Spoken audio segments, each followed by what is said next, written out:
வச்சுக்கிட்டு ஒண்ணு பார்ப்பாரு. இன்னொரு ஆள் வந்து ஒரு கம்பத்த வச்சுக்கிட்டு நின்னுட்டு இருப்பாரு. சரிங்களா? நீங்க நெறைய டைம் யோசிச்சிருப்பீங்க. நீங்க இவங்க என்ன பண்றாங்க அப்படின்ற மாரி யோசிப்பீங்க. ஆக்சுவலா அவங்க வந்து பைத்தாகரஸ் தியரம் வந்து யூஸ் பண்ணிட்டு இருக்காங்க ரியல் லைஃப்ல.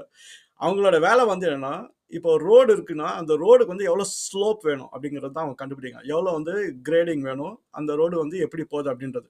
ஸோ அவங்க என்ன பண்ணுவாங்க அப்படின்னா, ஒருத்தர் வந்து குச்சி வச்சுட்டு நிப்பாரு. ஸோ அவங்களுக்கு வந்து குச்சியோட மெஷர்மென்ட் வந்து தெரியும். இன்னொன்னு வந்து அந்த குச்சி டிஸ்டன்ஸும் அவங்களுக்கு தெரியும். எங்க நிக்கிறாருன்னு. ஸோ ஸ்கோப் வச்சிருக்கிறவருக்கு ஒரு சைடு டிஸ்டன்ஸ் தெரிஞ்சிரும். குச்சியோட லென்த் தெரிஞ்சிரும். சரிங்களா?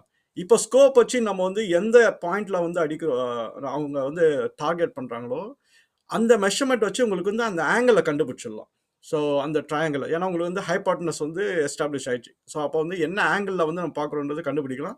அத பேஸ் பண்ணி ரோடு வந்து கன்ஸ்ட்ரக்ட் பண்ணுவாங்க. ஸோ இந்த ஆங்கிள்ல தான் இந்த ரோடு இருக்கணும் அப்படின்ற மாரி அப்படிதான் வந்து கன்ஸ்ட்ரக்ஷனே போகுது. ஸோ இது ஒரு பிராக்டிகல் அப்ளிகேஷன் நம்ம